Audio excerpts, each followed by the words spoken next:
आयुरा. देवेशने आपल्या टीमला अधिराजचा call trek करायला सांगितला होता. त्यांच्याकडून रेकॉर्ड मिळताच त्याने ते ऐकलं, पण अधिराजचं बोलणं ऐकून जरा त्याला विचित्रच वाटलं. अधिराज का पिस्तूल मागवत असे? देवेश मात्र विचारतच पडला. इथून पुढे देवेशने अधिराजच्या बाबतीत तऱ्हेतऱ्हेने त्याचा शोध घ्यायचा ठरवला, पण त्याच्या हाती काहीच लागत नव्हतं. हे जरा विचित्रच होतं. त्याने कितीतरी मेहनत करून त्याच्या सर्व्हरचा ॲक्सेस मिळवायचा प्रयत्न केला होता, पण त्याचा काहीच उपयोग होत नव्हता. त्याला चांगल्या पद्धतीने यावर अभ्यास करावा लागणार होता. कितीही स्ट्रॉंग सिक्युरिटी असली तरी थोडे लूप होल्स हे असतातच. देवेश पेपरवर प्रत्येक गोष्ट नोट करून घेत होता. इकडे अधिराजच्या फोनची रिंग वाजली. हॅलो. अधिराजने कॉल उचलून आन्सर केला. हॅलो सर, तुमचा नंबर मुंबईतून ट्रेस होतोय, त्याच्या टेक्निकल टीमने त्याला सांगितलं. व्हॉट? But why? अधिराजला काही कारण समजत नव्हतं. त्याचा फोन का ट्रेस होत असेल? सर, काही कारण कळलं नाही, पण असं वाटतंय आपल्यावर कोणीतरी लक्ष ठेवून आहे. इव्हन आपल्या सिस्टीम हॅक करायचा प्रयत्न केला आहे कोणीतरी, पण IP ॲड्रेस ट्रेस होत नाही त्यांचा. कोणीतरी तो जाणून बुजून हाईड करत आहे. आपली टीम शोधत आहे, पण खूप कठीण आहे, त्या माणसाने सांगितलं. तसा अधिराजचा राग अनावर झाला. मला कोण शोध द्यायचा प्रयत्न करते? त्या माणसाने सांगून फोन ठेवला. तसं अधिराजने पोलीस इन्स्पेक्टरला फोन केला. माने, माझा फोन का ट्रेस होतोय? Is there any problem? अधिराजने रागातच विचारलं. सर, मला वेळ द्या, मी लगेच चेक करून सांगतो सर, मानेने सांगितलं आणि आपल्या टीमच्या हेडला जवळच्या पोलीस स्टेशनला विचारून घेतलं. आणि पुढच्या 3 मिनिटाला त्याने अधिराजला कॉल केला. नो सर, आमची टीम तुमचा नंबर फोन ट्रेस करत नाही, मानेने सांगितलं. ओके, पण लक्ष ठेवा तुमच्या माणसांवर, मला काहीच गडबड नको आहे, अधिराजने कडक आवाजात सांगून कॉल कट केला. पुन्हा टेक्निकल पर्सनचा पण फोन आला. सर, तुमचा फोन कुठून ट्रेस झाला, नंबर कुठून ट्रेस झाला ते लोकेशन मिळालं आहे, त्या माणसाने अधिराजला सांगितलं. मग सांगायला पैसे पडतील का? बोलला चटकन. तो ओरडला तसं त्या माणसाने बोलायला सुरुवात केली. त्याची टीम खरंच हायली क्वालिफाईड होती, हाय टेक्नॉलॉजीने अद्ययावत होती. त्यामुळे देवेशच्या टीमने काळजी घेऊनही त्यांना अधिराजचा नंबर ट्रेस झालेला कळला होता. लोकेशनसुद्धा मिळालं होतं. पण त्यांचं नशीब चांगलं, त्यांनी तिथून निघून जाण्याचा शहाणपणा केला होता, म्हणून सगळे सुटले होते. नाहीतर अधिराजची टीम त्या लोकेशनला जाऊन पोचली सुद्धा होती, पण त्यांच्या हाती काहीच लागलं नव्हतं. आजूबाजूला CCTVही नव्हते. अधिराजला कळेना हे काम कोण करत असेल. रवी काय एवढा श्रीमंत नाही की आरव सुद्धा नाही. आरव त्याच्या इथेच असताना हे सगळं करण्याची हिंमतच करणार नाही, ते पण 24/7 त्याच्यावर नजर असताना. आयुष हे करेल, पण त्याच्या बाजूने अजून कोणी दिसलं नाही कधी. मी त्याच्या घराला, दुकानाला सगळीकडे सिक्युरिटी लावली आहे. लक्ष ठेव सगळ्यांवर, विशेष करून आयुषवर, त्याने राकेशला कॉल करून सांगितलं. राकेशने एका टीमला आयुषच्या मागून कामाला लावलं. इकडे मॉन्टी आपलं काम करत होता. अधूनमधून रवीला उचकवायचं काम चालू होतं त्याचं.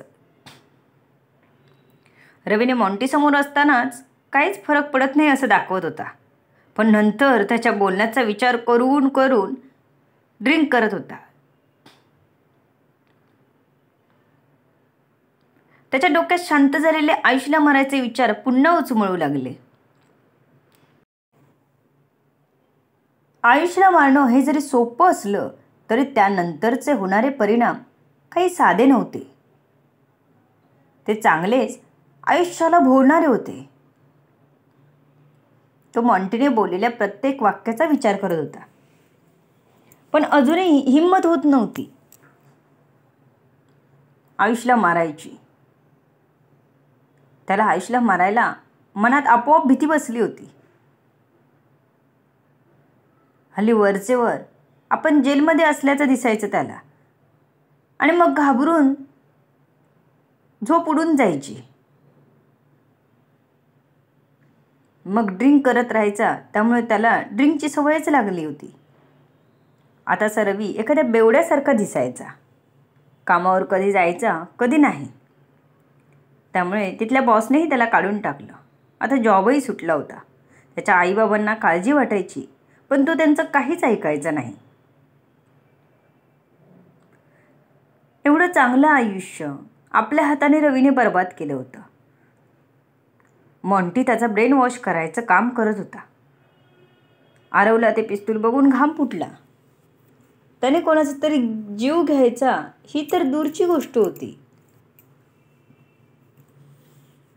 आरव एकदा सागरकडे तर एकदा त्या पिस्तूलकडे बघत होता. त्याला कसं धरायचं हे सुद्धा माहीत नव्हतं.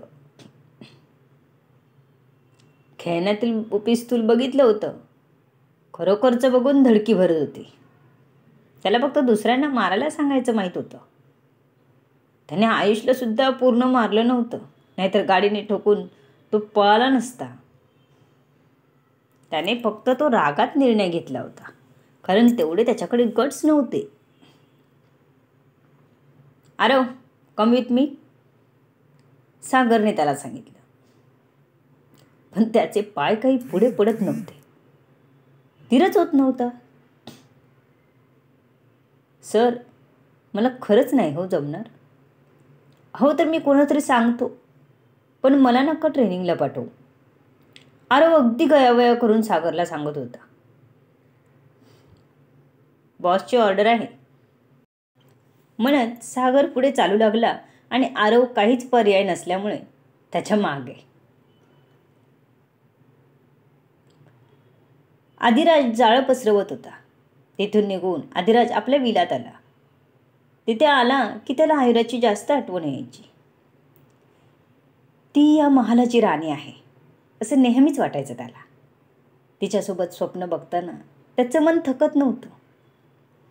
आत्ताही तो जेव्हा आयुराला बघून आला, हृदयाला सुकून मिळाला. तिला बघून हृदयात हालचाल व्हायची. कितीतरी मुली आयुष्यात आल्या, वाटलं हीच आपल्याला दिलाची राणी. पण जेव्हा त्याने आयुराला बघितलं, तिचं खुललेलं सौंदर्य बघितलं, तेव्हा मात्र तो खरंच तिच्या प्रेमात पडला. फक्त तिच्या नजरेत आपण उतरू नये म्हणून त्याने सगळे मार्ग निवडले होते. पण त्याचं दुर्दैव, आयुराला कानोकान खबर नव्हती त्याच्या प्रेमाची. ती आयुष्यावर जीवापाड प्रेम करत होती. तिच्यासाठी पैसा महत्त्वाचा नव्हताच मुळी. माणूस महत्त्वाचा होता. आयुष तिच्या मनाचा हिरो होता. तो कसाही असला तरी तिचा होता. त्याच्यापुढे आदिराजही तिला फिका होता. कधीच त्याचे वैभव बघून तिला असा आपल्याला नवरा मिळाला असता तर असं कधीच वाटलं नाही.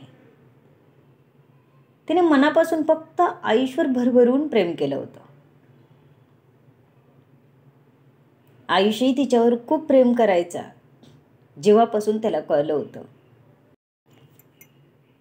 आपल्या आयुवर त्या अधिराजची डोमकावळ्याची नजर आहे तेव्हापासून तो खूप अस्वस्थ झाला होता. जीवाला शांती अशी वाटतच नव्हती त्याच्या. त्याला सतत आयुराची काळजी लागून राहायची. अधिराज आपल्यावर नजर ठेवत असणार हे आयुषला कळलं होतं. कारण जो माणूस त्याला आपल्या जाळ्यात गोड बोलून अडकवू शकतो, तो त्याला गाफील ठेवून त्याच्या प्रत्येक कृतीवर लक्ष ठेवू शकतो, हे ओळखायला एवढाही मूर्ख नव्हता आयुष. त्याने माधवीच्या फोनवरून देवेशशी बोलायला सुरुवात केली. सगळं बोलणं तो फोनवरच करत होता. आयुर आता हळूहळू चालायला लागली होती. आयुषनेही जॉब जॉईन केला होता. आराध्याशी बोलणं करून आयुषने अवनीला दुकान सांभाळायला दिलं होतं. देवेशला लगेच काहीच कळत नव्हतं. सगळीकडे आदिराजने त्याची सिक्युरिटी हाय केली होती. त्याला त्याचा फोन ट्रेस होतो हे कळल्यापासून त्याने आपल्या फोनलाही सिक्युरिटी वाढवली होती. अजून एक प्रायव्हेट नंबर घेतला, त्याची सिक्युरिटी सेटिंग केली, जेणेकरून कोणीही त्याचा फोन ट्रेस करू शकणार नाही आणि केलाच तरी काहीच माहिती मिळणार नाही.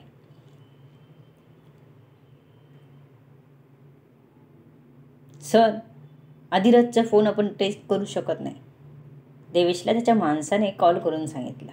व्हॉट? म्हणजे आपण त्याचा नंबर ट्रेस करतो हे त्याला कळलं असेल. Be careful. देवेशने आपल्या टीमला काळजीने सांगितलं. ह्या टीमच्या जोरावर, ह्या टीमच्या जीवावर तो खूप गुन्ह्यांना अंजाम देऊ शकला होता. त्यामुळे त्याच्या माणसांना आदिराजकडून काही धोका नको होता किंवा नजरेतही यायचं नव्हतं. जर का आदिराजला हे कळलं असतं तर त्याने लगेच ह्याच्यावर हल्ला चढवला असता. जेवढं त्याला संभाषण कळलं होतं तेवढं त्याने समजून त्यातून निष्कर्ष काढायचा प्रयत्न करत होता. त्याने आपल्या एका माणसाला आदिराजच्या सिक्युरिटीमध्ये घुसवलं. पण हां, तेवढंच रिस्की होतं हे त्याला माहीत होतं. शुभ, सांभाळून राहा. आदिराजच्या माणसांना तुझ्यावर अजिबात संशय येता नाही, नाहीतर आपली उरलेली सगळी उम्मीद पाण्यात मिळेल. देवेश त्याला नेहमीच सांगायचा. खूप मेहनतीने शुभ त्याच्या जवळच्या सिक्युरिटीमध्ये घुसू शकला होता. त्यासाठी कितीतरी वेळा त्याला परीक्षेत उतरायला लागलं होतं. पण त्याने देवेशला प्रॉमिस केल्यामुळे तो आदिराजच्या सिक्युरिटीमध्ये सामील झाला होता. त्यामुळे बरेचसे विषय त्याला समोर ऐकायला किंवा मग बघायला मिळत होते. तिथे हायली सिक्युरिटी असल्यामुळे तो काही प्रूफ तिथून घेऊन येऊ शकत नव्हता. पण जेवढं काही त्याला समजायचं तेवढं येऊन तो देवेशला सांगायचं. त्यावर मग देवेशचं काम सुरू व्हायचं. जराही आदिराज किंवा त्याच्या माणसांना संशय येता नाही यासाठी तो देवेश काळजी घेत होते. निधीला आता आदिराज नॉर्मल काम देत होता. त्याचा लक्ष एका वेगळ्याच कामामध्ये अडकला होता. एक महत्त्वाची डील चालू होती. आउट ऑफ इंडियामधून पार्टी आली होती.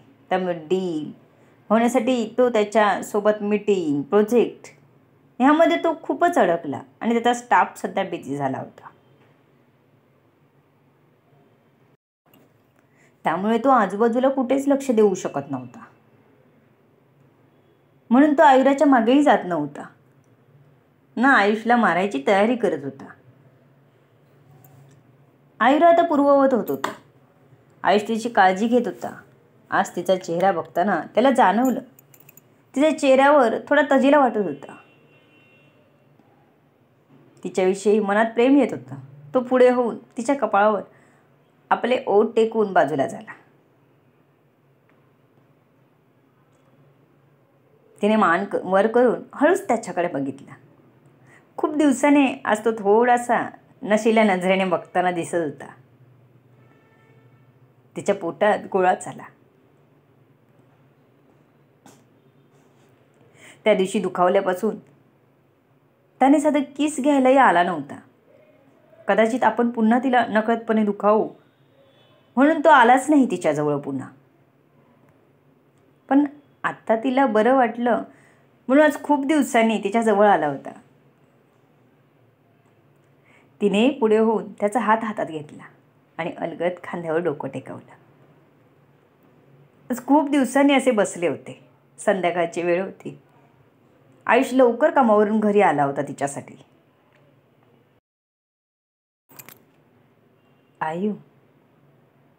आयुषने एक औंढा गिळत तिला हळुवारपणे आवाज दिला.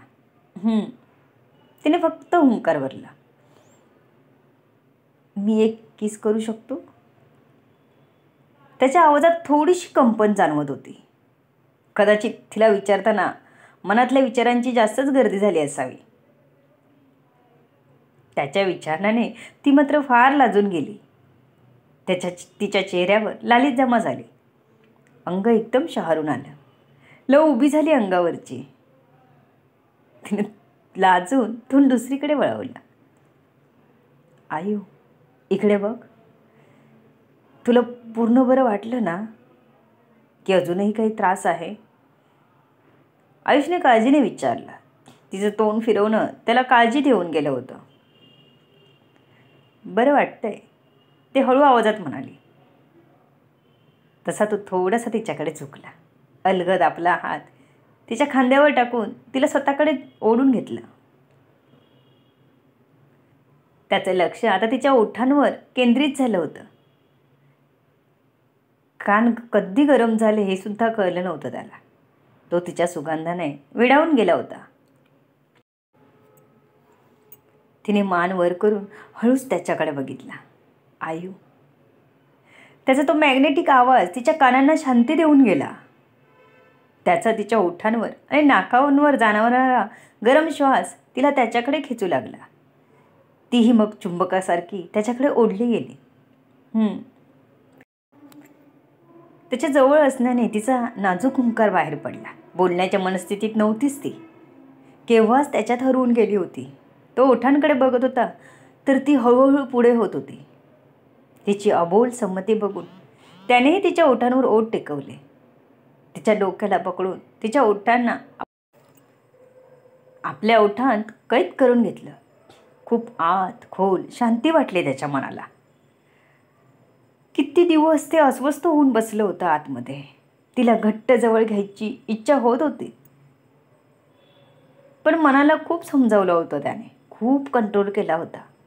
तिच्या बाजूला झोपून, पण त्याने तिला दुखेल, त्रास होईल म्हणून स्वतःच्या मनावर कंट्रोल करून ठेवला होता. आज त्याची सीमा संपली होती. आता तो वितळू लागला होता. जवळच आग असताना किती वेळ तग धरणार ना लोण्याचा गोळा. तो आता थोडा डीप किस करू लागला. तीही त्याला तेवढाच प्रतिसाद देत होती.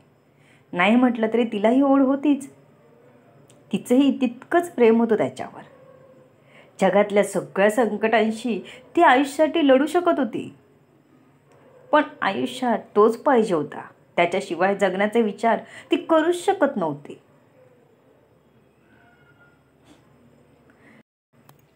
आयुषने थोडं अजून पुढे होऊन तिला तसंच आपल्या मिठीत घेतलं. तीही सुखावली त्याच्या असं करण्याने. ते दोघंही हरवून गेले होते. आता वास्तवात नव्हतेच ते. नकळत आयुष तिच्यावर झुकला. त्याला आता भान राहिलं नव्हतं. त्याने तिला आपल्या मिठीत घट्ट केलं. आयु. त्याने तसेच तिचे ओठ सोडून अजूनची अपेक्षा करत विचारला. तिची संमती मिळताच मात्र तो थांबला नाही.